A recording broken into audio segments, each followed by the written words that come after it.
Good morning అండి. ఈరోజు మనం మాట్లాడుకునేది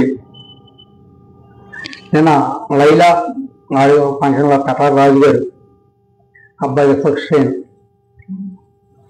సినిమా లైలా వస్తుంది కదా, దాని గురించి ఆడియో ఫంక్షన్లో కటార్ రాజు గారు అప్పుడు పిఆర్పీలో మలక్పేట నియోజకవర్గం నుంచి పోటీ చేయరు. 5 రోడ్లు ఎన్ని వచ్చాయి. ఆ తర్వాత ఫ్యామిలీతో మంచి సంబంధాలు ఉండడం వలన తర్వాత కూడా చిరంజీవి వాళ్ళ ఇంటికి వెళ్ళటం ఇవన్నీ చేయరు. ఆ సందర్భంలో విశ్వక్సేన్ మూవీ రిలీజ్ సందర్భంలో ప్రజారాజ్యమే ఇలా జనసేన కింద వచ్చిందన్నారు. ఆయన పార్టీ పెట్టారు 2008 ఆగస్టులో. 2009 కాంగ్రెస్ అయ్యారు. 18 నియోజకవర్గాలు నగ్గారు. పెద్దాపురం కానీ, అనకాపల్లి కానీ, పెందుర్తి కానీ, తిరుపతి కానీ, పాలకొల్లో చిరంజీవి గారు ఓడిపోయారు.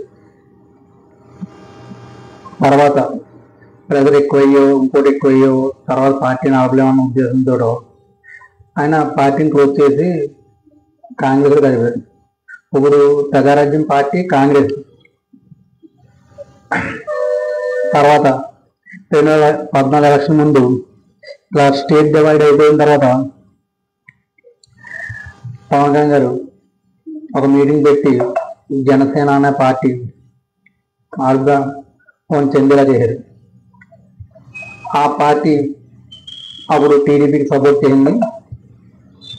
అప్పుడు జగన్ గారు ఓటమి పాలయ్యారు. తర్వాత 2019 ఎలక్షన్లో ఎవరు కాదు పోటీ చేయరు.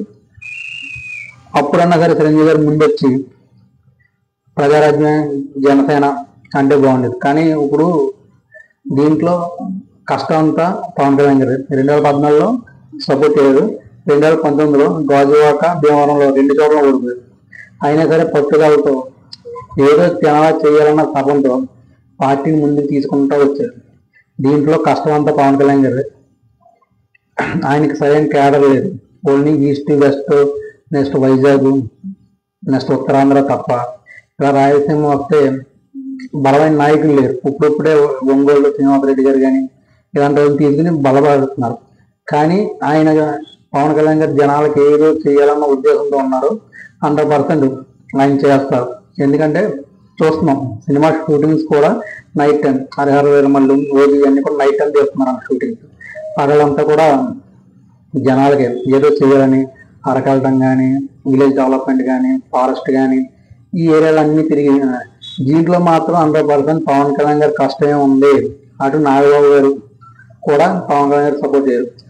ఆ ఉద్దేశం ఉంటే జనసేన పార్టీ అంటే మీరు 2019 ముందు వచ్చి ప్రజారాజ్యం పార్టీ జనసేన అని చెప్తే బాగుండేది. ఇప్పుడు గొట్టెక్కారు, 27 నగ్గారు, అద్భుతమైన విజయం అందించారు. పవన్ కళ్యాణ్ గారు 5 సంవత్సరాలు రోడ్ల మీద ఉన్నారు, కష్టపడ్డారు, ఎన్నో కేసులు ఎదుర్కొన్నారు, మీటింగ్ పెట్టకుండా చేశారు. ఇప్పాటం గ్రామంలో మీటింగ్ పెట్టినా అక్కడ గోళ్ళు రోడ్డుకి అడ్డంగా ఉన్నాయని గోళ్ళు అవి కొట్టేయడం అంత ఇబ్బంది పెట్టినారు. వాళ్ళకి అండగా ఉన్నారు పవన్ కళ్యాణ్ గారు.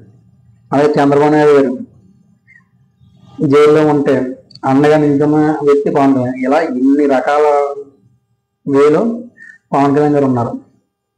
100% ఇంట్లో మాత్రం ప్రజారాజ్యం క్లోజ్ అయిన తర్వాత పవన్ కళ్యాణ్ గారు నేను ఒక్కన్నా ఓడిపోయినా సరే పార్టీ అలాగే ఉంటుంది, పార్టీ ఎక్కడికి వెళ్ళదు, నేను ఒక్కన్నా సరే పార్టీని ముందుకు సాగిస్తానని చెప్పారు. అలాగే ముందుకు సాగించారు. డిప్యూటీ సీఎం అలాగే జనాల్లో విపరీతంగా తిరుగుతున్నారు, విపరీతంగా సేవ చేస్తున్నారు.